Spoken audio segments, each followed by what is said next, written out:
हम लोग करेंगे क्वेश्चन प्रैक्टिस।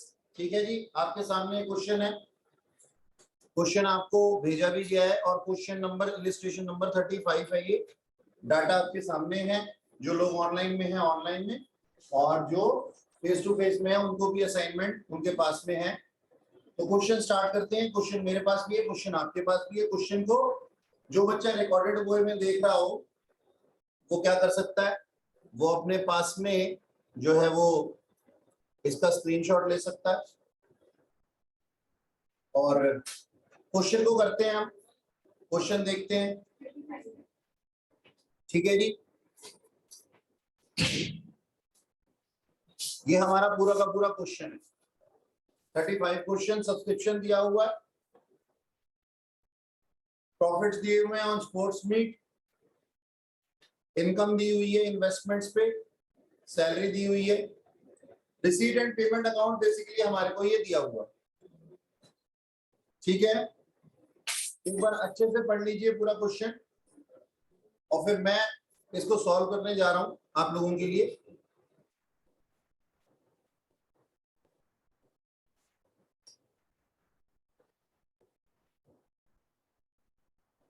आइए सर करते हैं।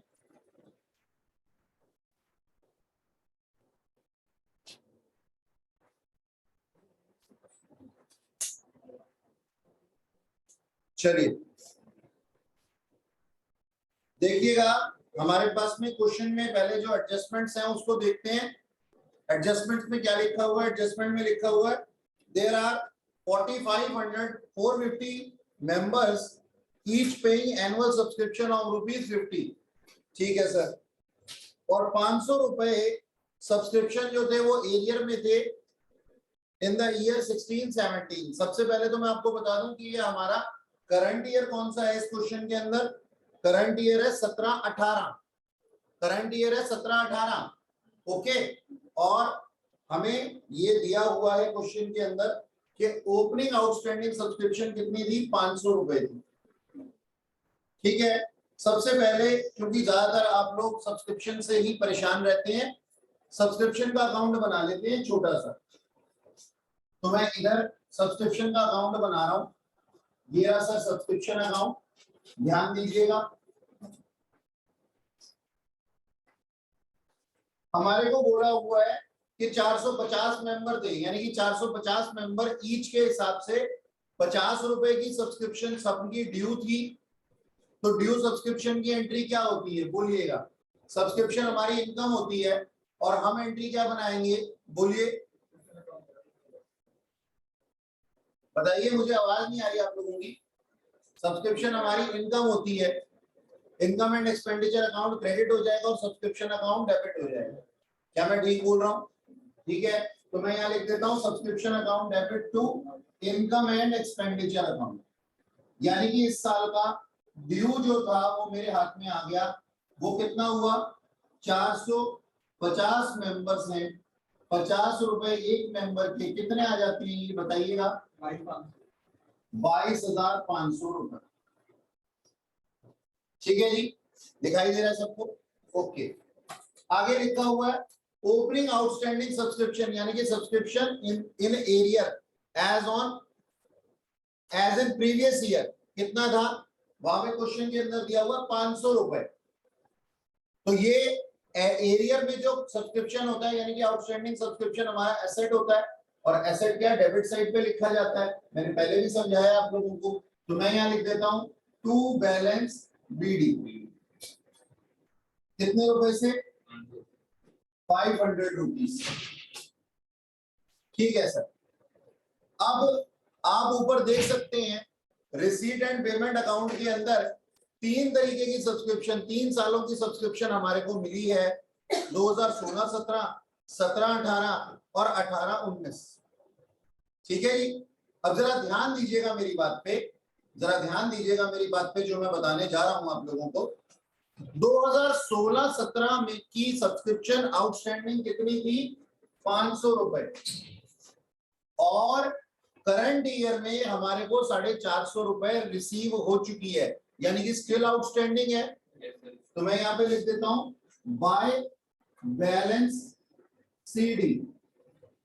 500 में से 450 रुपए मिल चुके हैं, यानी कि 50 रुपया अभी भी मिलना बकाया है।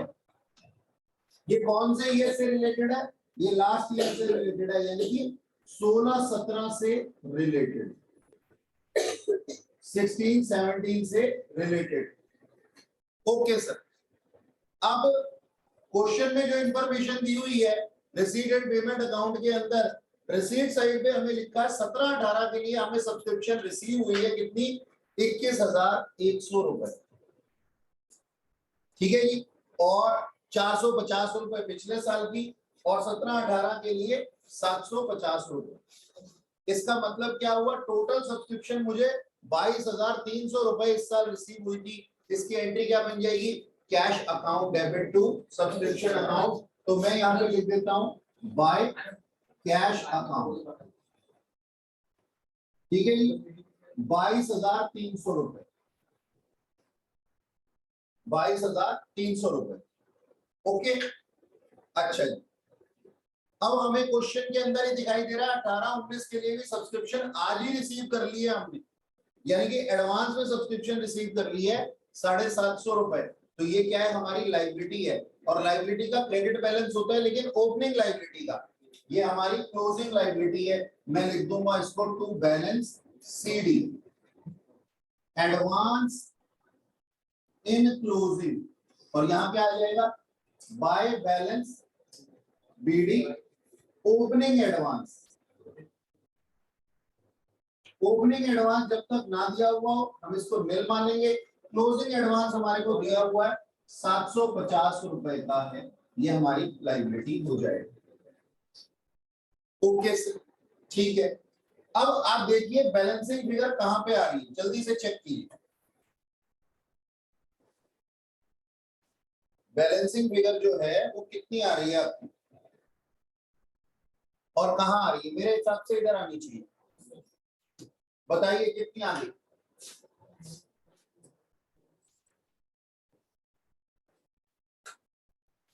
टोटल करके बताइए, टोटल नहीं हो पा रहा, सब बनाने में व्यस्त है। 950, क्या 950 सही जवाब है? नो सर, 1400 आएगा सर, 1400 सर।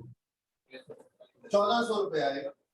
तो मैं यहाँ कहता हूँ 1400 रुपए मेरा बैलेंसिंग फिगर है। क्या मानते हैं ये क्या होगा सर? ये आउटस्टैंडिंग सब्सक्रिप्शन होगा करंट ईयर के लिए, 17-18 के लिए, 17-18 के लिए। ठीक है, अब इस सब्सक्रिप्शन को मैं अलग अलग जगह पोस्ट कर सकता हूं। ओपनिंग सब्सक्रिप्शन जो आउटस्टैंडिंग था मैं ओपनिंग बैलेंस शीट में लेकर के जाऊंगा। ओपनिंग बैलेंस शीट में मैं लिख दूंगा आउटस्टैंडिंग सब्सक्रिप्शन एसेट साइड में। ठीक है जी, यहाँ एसेट और यहाँ लायबिलिटी आते हैं। कितनी? 500 रुपए।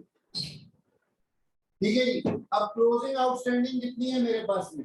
मैं लिख दूंगा outstanding subscription closing balance sheet में कितनी, वो 2 साल का ब्यौरा लिखूंगा मैं कि सर 16-17 के लिए आउटस्टैंडिंग है और 17-18 के लिए, यानी कि प्रीवियस ईयर और करंट ईयर, 50 रुपए और 1400 रुपए, तो टोटल 1450 रुपए आउटस्टैंडिंग सब्सक्रिप्शन। ये हो गया, ये हो गया।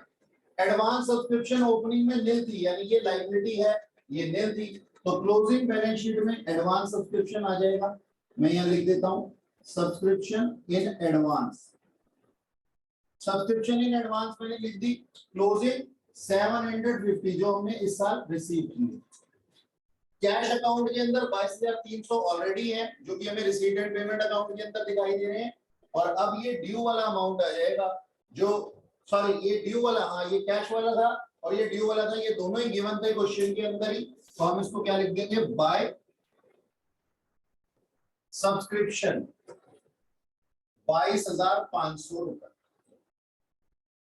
ये है जी हमारे फर्स्ट पॉइंट का ट्रीटमेंट सब्सक्रिप्शन अकाउंट का, और हर जगह पे ये चला था।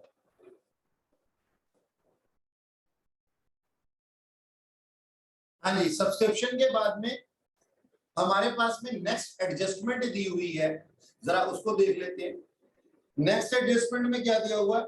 On 31st March 2018 rates were prepaid to 30th June 2018, the charge paid every year being 6,000। इसका मतलब क्या हुआ? अब आप ऊपर रिसीट एंड पेमेंट अकाउंट में देखेंगे तो आपको दिखाई देगा कि रिसीट एंड पेमेंट अकाउंट के अंदर रेट्स 6,000 है और फिर भी ये प्रीपेड है। तो इसका मतलब कैसे हुआ? कहता है 1 साल के, इसका मतलब समझ लो, मुंडे ऊपर करो सारे, 1 साल के रेट्स कितने हैं? 6,000। और ये बोला गया है कि इन रेट्स के अंदर 3 महीने का प्रीपेड भी है। सर हमारा तो सिर चकरा रहा है, ऐसे कैसे हो सकता है कि 6,000 टोटल करंट ईयर के बनते हैं, वो लिखा है और इसके अंदर प्रीपेड भी है। यानी कि वो कहता है एनुअल चार्जेस 6,000 है और इसके अंदर प्रीपेड भी है। इसका मतलब क्या हुआ? इसका मतलब ये हुआ कि करंट ईयर के ओपनिंग में भी प्रीपेड थे और करंट ईयर के क्लोजिंग में भी प्रीपेड हैं और सेम अमाउंट से। पहले तो 6,000 रुपए का, 6,000 अगर साल का है, 1 साल का है, तो बताओ 3 महीने का कितना होगा? 3 महीने का चाहिए ना अपने आप को, अपने को 3 महीने का चाहिए 1,500। 3 महीने का कैसे चाहिए? 3 महीने का चाहिए सर अप्रैल मई जून, 30 जून तक है ना, तो कितने रुपए हो गए? 1,500। यानी कि 1,500 के रेट्स ओपनिंग में भी प्रीपेड होंगे और क्लोजिंग में भी प्रीपेड होंगे, क्योंकि अगर प्लस 1,500 और लेस 1,500 तो ही तो 6,000 आता है। तो हम क्या कहते हैं यहाँ पे? सबसे पहले तो अपना एक्सपेंस लिख देते हैं, क्या? Rates to rates. कितना हमने लिखा? 6,000 add opening prepaid 1,500 less closing prepaid 1,500, तो आउटर कॉलम में फिर से 6,000 ही आ गया। एक्सपेंस साइड, ये एक्सपेंस साइड है, इनकम साइड। अच्छा, अब प्रीपेड्स को मैं यहां लिख सकता हूं क्या? प्रीपेड रेट्स 1,500 और प्रीपेड रेट्स क्लोजिंग में भी 1,500। रेट्स का मतलब क्या होता है? रेंट एंड रेट्स नहीं पढ़ा?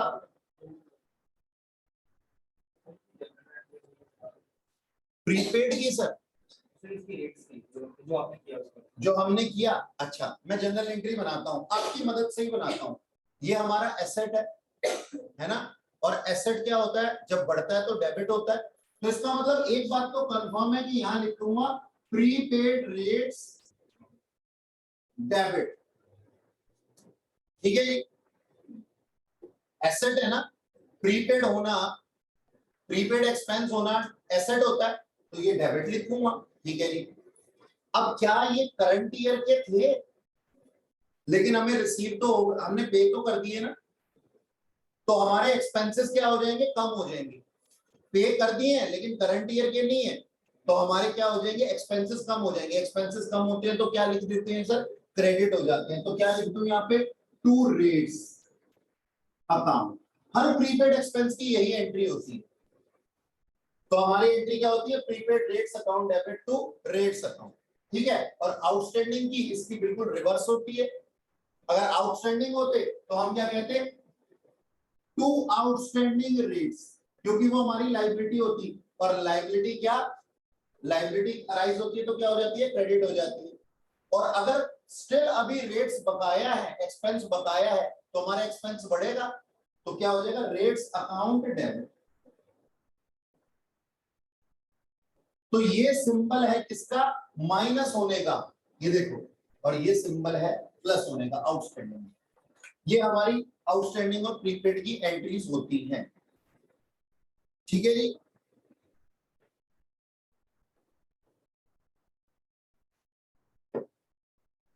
अच्छा, इसको हटा दूं यहाँ से?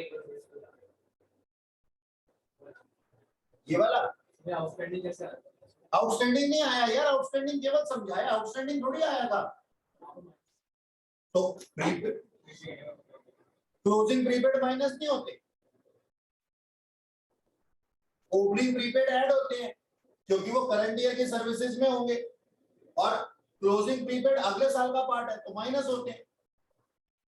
ठीक है ना, तो 6000 ही रह जाएगा।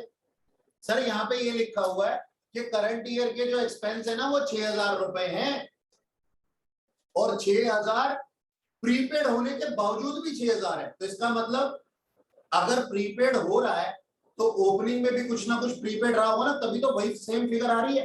तो ऐड भी 1500 और लेस भी 1500, तो 6000 आ गया, ये बोला मैंने। अच्छा जी, अगली एडजस्टमेंट देखो, there is an outstanding telephone bill of 350 during the year. भाई टेलीफोन बिल्स कितने हैं? टेलीफोन बिल्स हैं 1000, आउटस्टैंडिंग ऐड कर दूं जी, तो मैं यहां लिख देता हूं टू टेलीफोन एक्सपेंसेस कितने थे, क्वेश्चन में कितने दिए हुए हैं? एक्सपेंसेस 1000 और एड आउटस्टैंडिंग कितने दिए हुए हैं? 350। करंट ईयर के एक्सपेंडिचर है ना ये, और साथ के साथ बैलेंस शीट में क्लोजिंग बैलेंस शीट के पास जाता हूं और यहां पे लिख देता हूं क्या, आउटस्टैंडिंग रेट्स, नहीं रेट्स नहीं देंगे, telephone expenses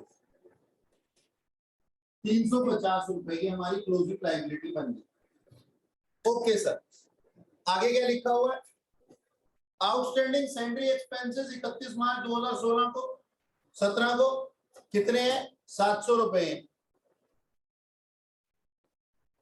सैंडरी expenses, सैंडरी expenses question में दिए हुए हैं 9250 के, तो टू सैंडरी एक्सपेंसेस 9250 और इसके अंदर add outstanding at the end कितना दिया हुआ था? 700 रुपए, तो कितना हो जाएगा? नहीं बताओगे? मत बताओ। 9950 क्या सर? एक अच्छा 16 का है वो, सॉरी सॉरी, ये तो ओपनिंग है, बिल्कुल सही, ये तो ओपनिंग है, ये तो क्या हो जाएगा? माइनस हो जाएगा। ओपनिंग आउटस्टैंडिंग माइनस होता है। अच्छा, opening outstanding opening balance sheet में जाएगा, तो यहाँ क्या लिख दूं? आउटस्टैंडिंग सैंडरी एक्सपेंसेस कितने के? 700 रुपए, ओपनिंग बैलेंस शीट। ओके,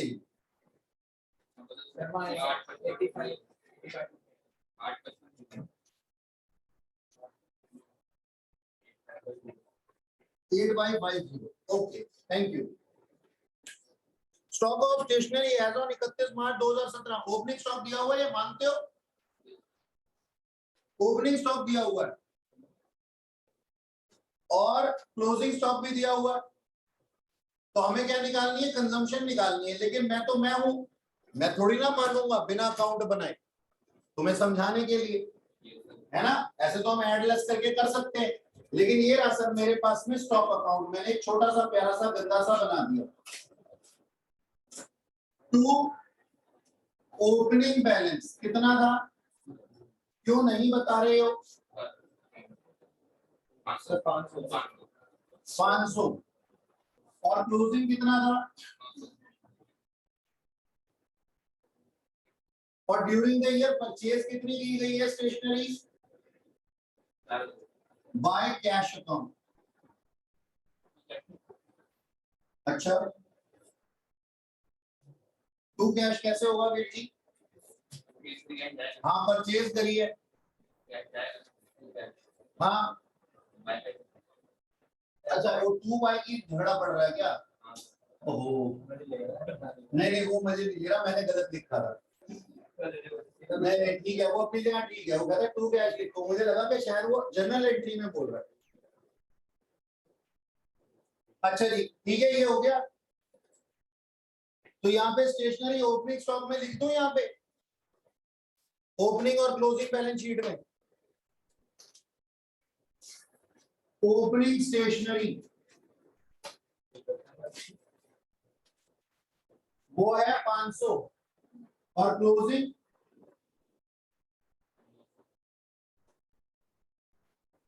900 और अब बैलेंसिंग फिगर आ जाएगी क्या, कंजम्पशन आ जाएगा हमारे पास by income and expenditure account, कितना 2500 2500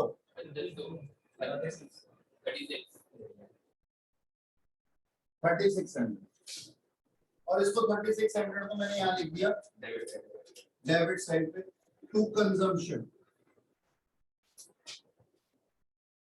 ऑफ स्टेशनरी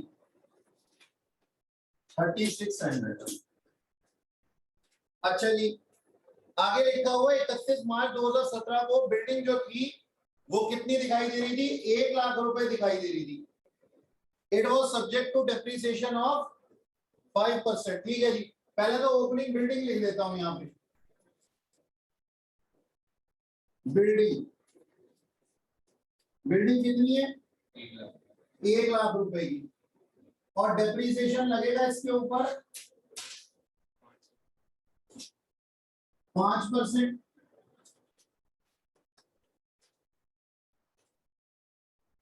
5% कितना हो गया 5000, तो 95,000 हो गया क्लोजिंग बिल्डिंग।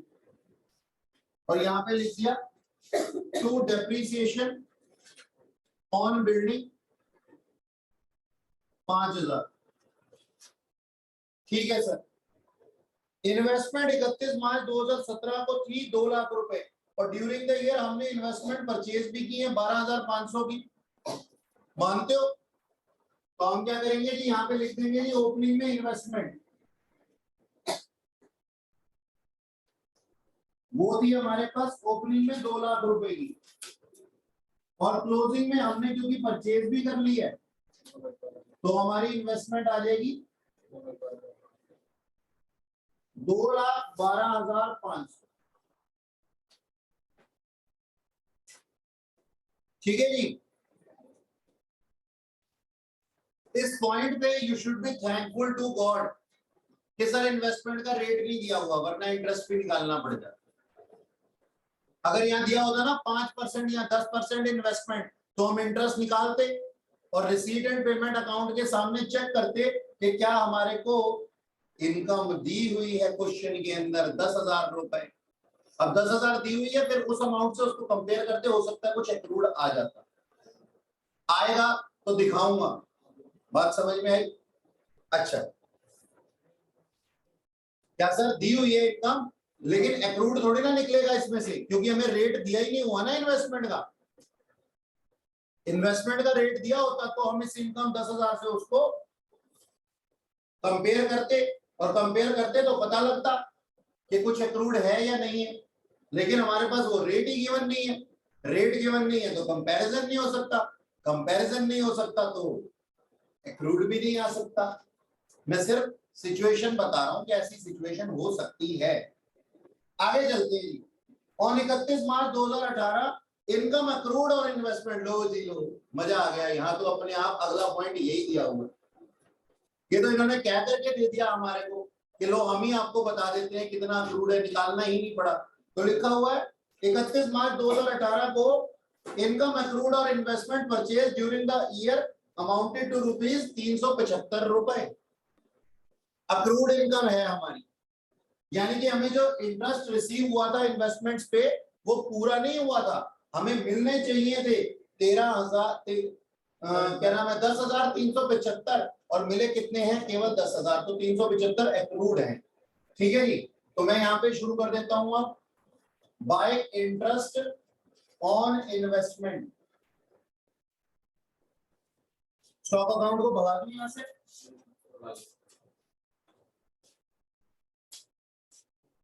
10,375,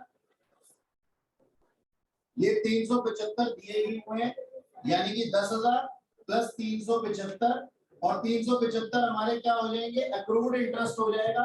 तो हम यहाँ लिख देंगे एक्रूड इंटरेस्ट हमारा एसेट होता है कितना 375। अच्छा, यहाँ पे इन्वेस्टमेंट लिखना ना भूलें, इन्वेस्टमेंट लिख दी है वैसे हमने। ठीक है जी, एडजस्टमेंट का काम तो हो गया जी पूरा का पूरा।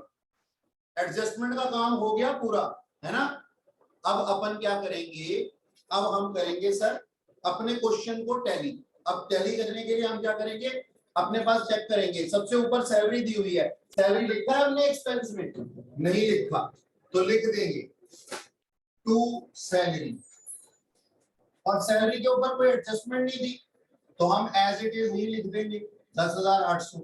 फिर है स्टेशनरी, स्टेशनरी हो चुका, रेट्स हो चुका, टेलीफोन एक्सपेंडिचर हो चुके, इन्वेस्टमेंट हो चुकी, परचेज की थी हमने, ठीक है जी, कैपिटलाइज नेचर की है, ये बैलेंस शीट में आ जाएगी। सैंडरी एक्सपेंसेस हो चुका, बैलेंस सीडी, ओपनिंग और क्लोजिंग कैश बैलेंस है ये, तो यहाँ पे मैं लिख देता हूँ सबसे ऊपर कैश। ओपनिंग कैश है 10,000,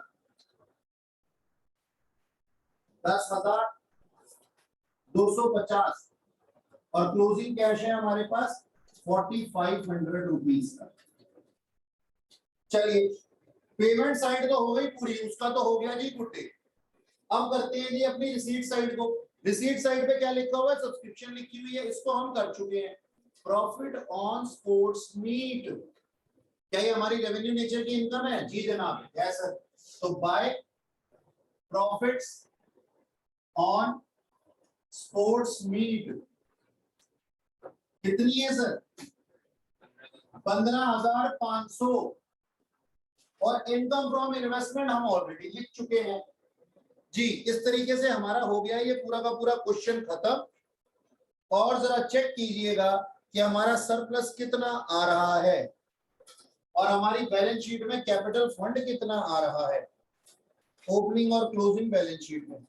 मेरे हिसाब से ओपनिंग बैलेंस शीट का कैपिटल फंड निकालो पहले, सबसे पहले जल्दी से। नहीं निकालोगे?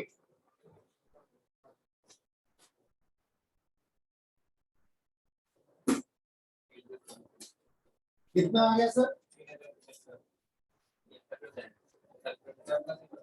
नहीं सरप्लस नहीं, कैपिटल फंड बताओ पहले, जल्दी बता दो। 3,12,050। आंसर देख के तो नहीं बोल रहे ना? काला कौवा काट लेगा तुम्हारे। अब ये सरप्लस को हम कैपिटल फंड के अंदर सरप्लस को ऐड करेंगे। पहले तो कैपिटल फंड लिखूंगा मैं यहाँ पे क्लोजिंग बैलेंस शीट में 3,12,050। इसके अंदर सरप्लस आया या डेफिसिट आया बताओ? सरप्लस आया। कितना आया?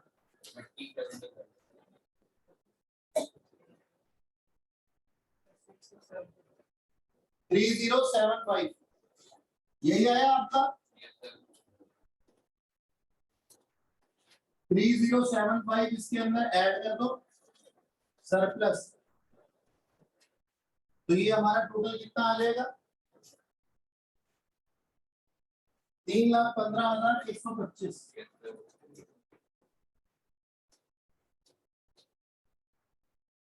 3,15,125। ओके, और क्या है? अब जरा चेक करो बैलेंस शीट के टोटल। सारी चीजें साथ के साथ लिखी हैं हमने।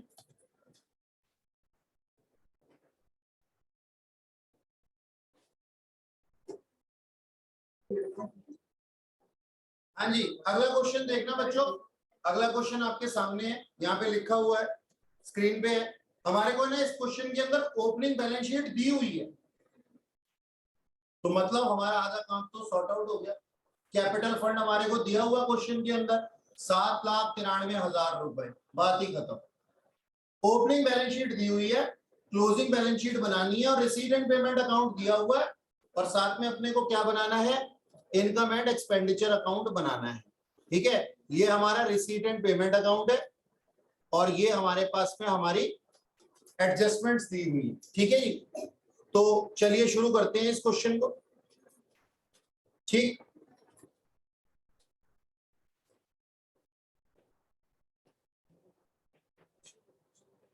आइए 32 क्वेश्चन कर रहे हैं हम, 30 second.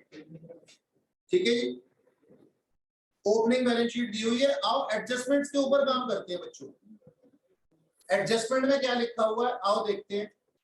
Membership subscription include 10,000 received in advance. Membership subscription income and expenditure account में हमें दी हुई है 2 लाख रुपए। 2 लाख रुपए हमारी टोटल अमाउंट था जो हमें रिसीव हुआ, और 10,000 हमें एडवांस में रिसीव हुए। वो करंट ईयर का पार्ट तो नहीं है, और हमें करंट ईयर का ही लिखना होता है सिर्फ। तो सब्सक्रिप्शन जो करंट ईयर की है वो कितनी होगी? 1,90,000। तो मैं यहाँ इनकम साइड पे लिख देता हूं इसको,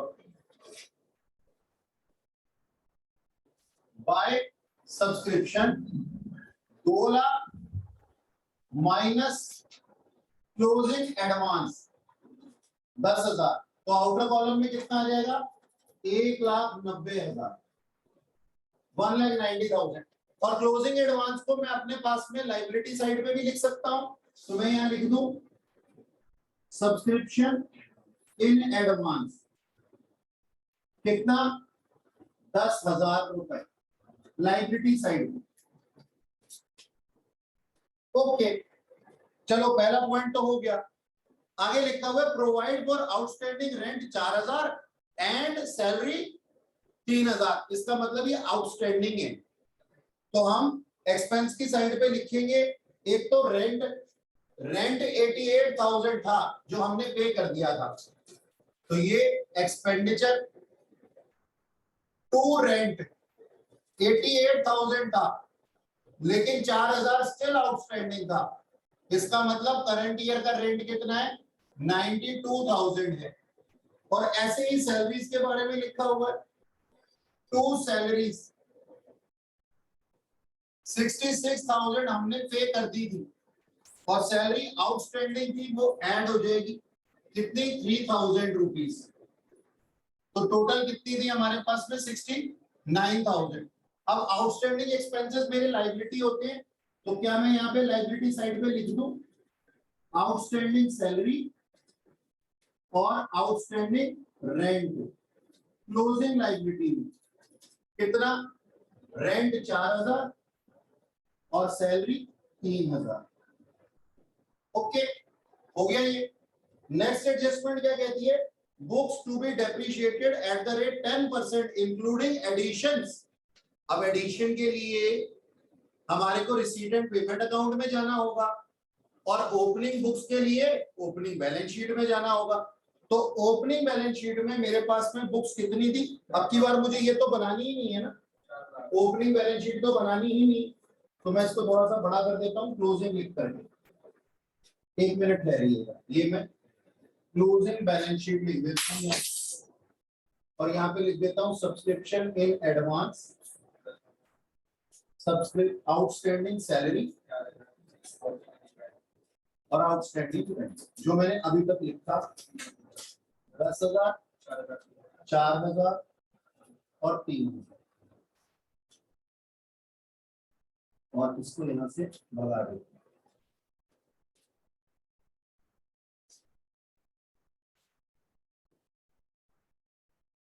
जी, बुक्स की बात कर रहा था। ओपनिंग बुक्स कितनी थी? ओपनिंग बुक्स के लिए हमारे पास क्वेश्चन है, हम चेक कर लेते हैं। ओपनिंग बुक्स है 4 लाख रुपए की, ठीक है सर। और क्लोजिंग में और हमने during the year books purchase की है, पेमेंट साइड पे आप देख सकते हैं 60,000 रुपए की, और ये ओपनिंग में ही परचेज कर ली है। तो हमारे पास क्लोजिंग बुक्स कितने की होंगी? किस तरीके से बनाएंगे देखिएगा। Books 4 lakh plus purchases 60,000 minus depreciation 10% है ना, 46,000, और आउटर कॉलम में कितना आ जाएगा बुक्स के नाम पे? और यहाँ पे डेप्रीसिएशन लिख दूंगा 2, डेप्रीसिएशन ऑन बुक्स 46,000। बताया नहीं अब तक आपने, कितना रह गया वहां पे? 4,14,000 rupees. Okay sir, thank you. आगे लिखा है, एडजस्टमेंट्स ही पढ़ रहे हैं अभी हम। Electrical fittings and furniture also depreciated by same rate. अब जरा चेक करो, ओपनिंग बैलेंस शीट में इलेक्ट्रिकल फिटिंग्स लिखी हुई है 1.5 लाख की, और फिर रिसीट एंड पेमेंट अकाउंट में देखो इलेक्ट्रिकल फिटिंग नाम से कोई चीज है? नहीं है। इलेक्ट्रिकल चार्जेस हैं वो, अंधे बाबा। And electrical charges are different from electrical fittings. Electrical charges are revenue expenditures and electrical fittings are capitalized in nature expenditure. तो बैलेंस शीट में कौन सा आएगा? Electrical fitting. ऐसे ही हमारे पास होता है, ऐसे ही हमारे पास होता है स्पोर्ट्स मटेरियल और स्पोर्ट्स इक्विपमेंट। ठीक है, तो हम यहाँ पे क्या लिखेंगे? Electrical fitting. सर सुबह भी यही हुआ था। हाँ जी, सुबह भी यही किया था, 1.5 लाख रुपए। ठीक है, और इसके अंदर से माइनस किया डेप्रिसिएशन।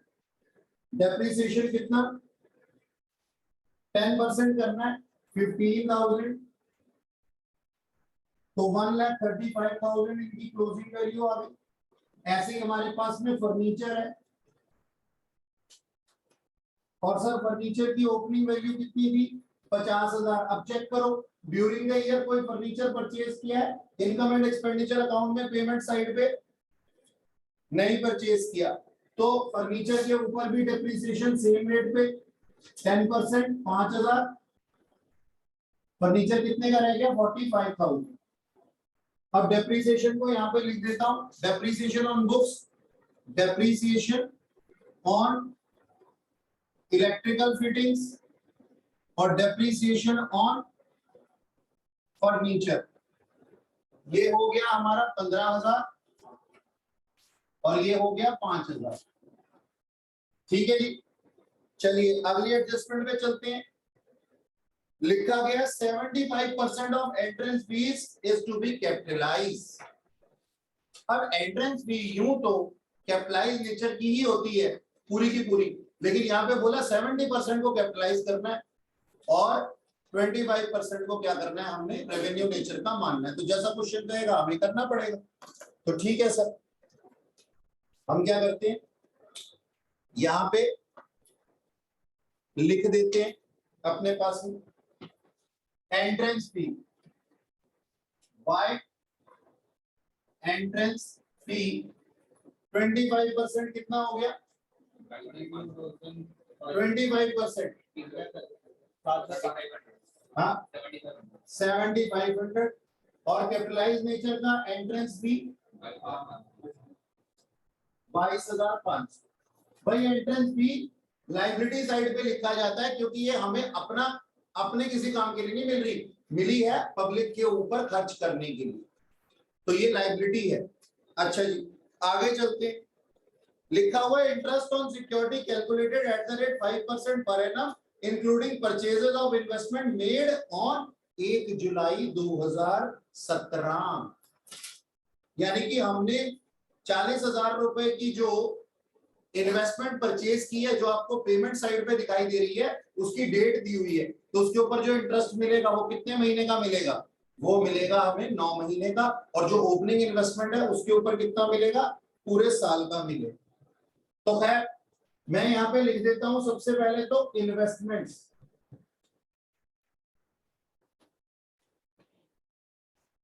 शुरुआत में थी हमारे पास में 1.5 लाख रुपए और ड्यूरिंग द ईयर हमने परचेज कर ली 40,000 रुपए की परचेज की थी या 60 की?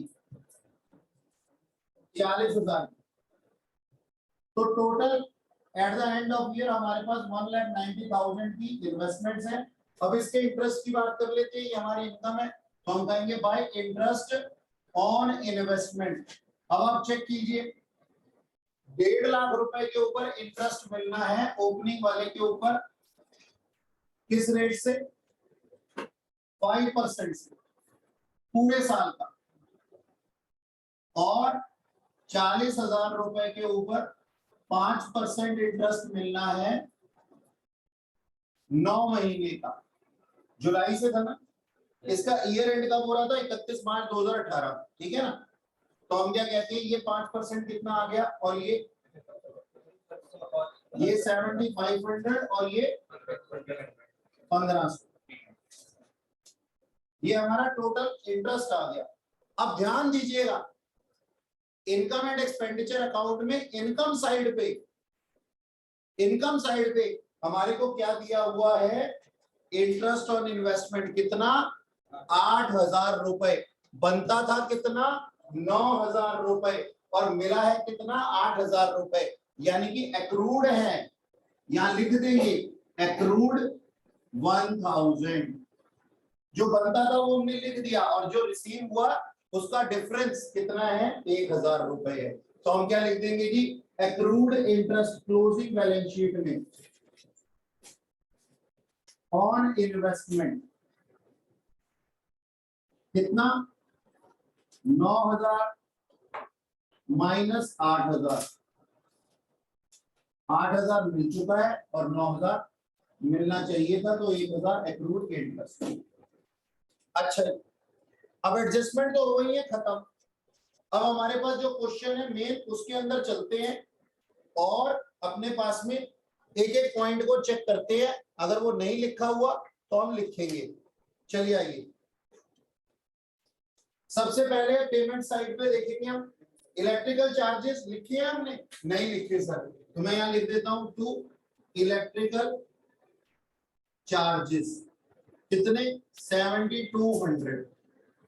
पोस्टेज एंड स्टेशनरी नहीं लिखी थी, तो ये भी मैंने लिख दी 5000 रुपए। इसके बाद टेलीफोन चार्जेस मैंने नहीं लिखे थे,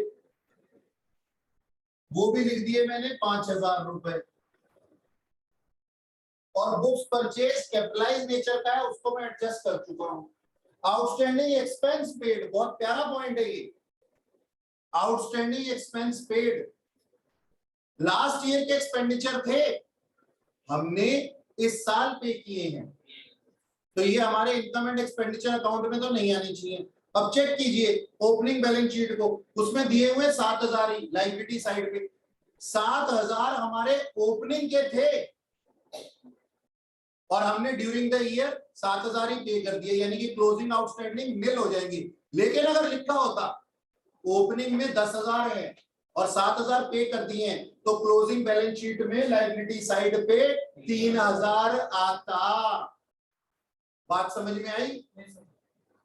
ओपनिंग में अगर दिए हुए होते 10,000 ओपनिंग बैलेंस शीट में लायबिलिटी साइड, और इनकम एंड एक्सपेंडिचर अकाउंट में 7,000 रुपए दिए होते, तो इसका मतलब क्या होता कि 10,000 ओपनिंग में आउटस्टैंडिंग थे, ड्यूरिंग द ईयर 7,000 पे हो गए और 3,000 अभी भी बकाया है, तो वो हमारी क्लोजिंग लायबिलिटी में लायबिलिटी साइड पे आ जाता, क्लोजिंग बैलेंस शीट में आता कि नहीं आता? अब समझ में आया? ठीक है, आगे चलते हैं।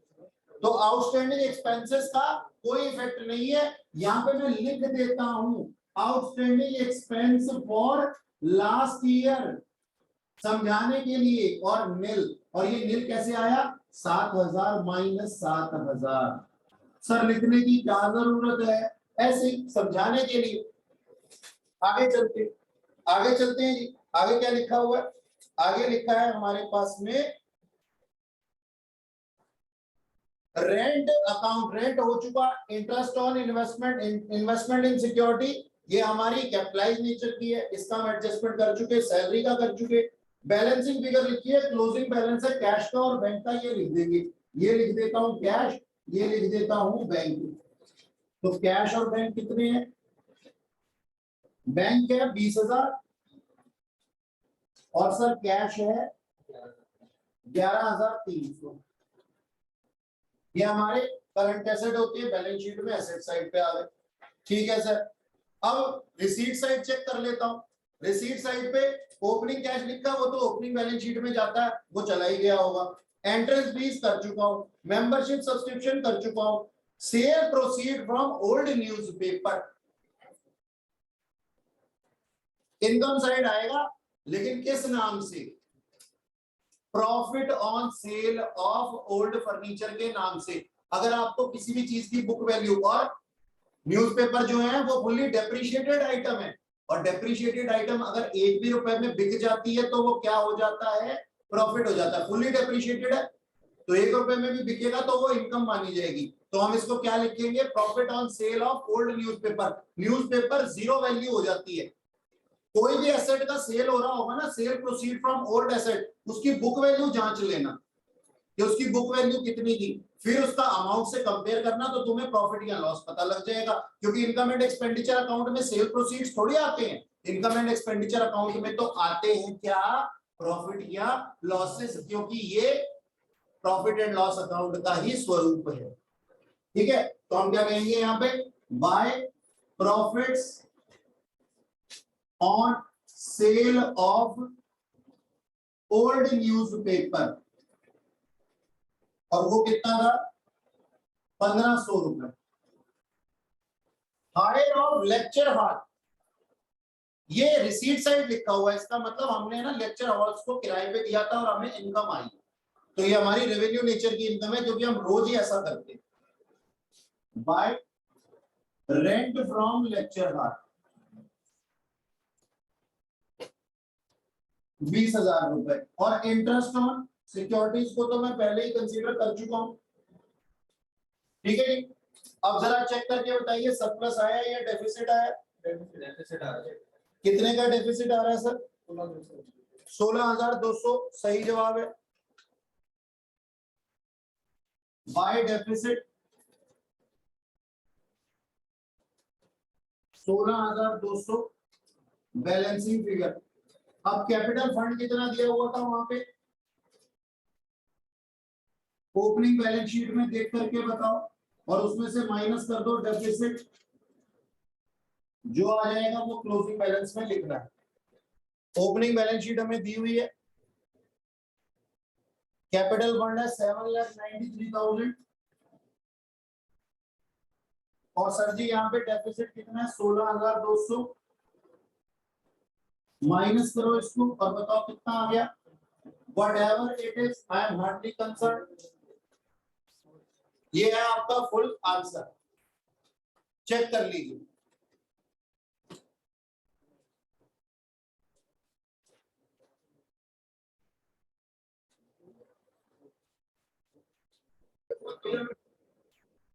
ये दिया हुआ है हमारे पास में क्वेश्चन, इलिस्ट्रेशन नंबर 29।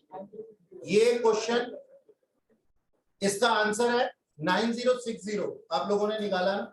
ठीक है जी, तो ये आप होमवर्क में भी पूरा कर सकते हैं, 9060 है। और ये हमारे पास में एक सबसे लास्ट वाला क्वेश्चन है, क्वेश्चन नंबर 37। ये थोड़ा सा बड़ा क्वेश्चन है, ये देखिएगा, एक सेकंड।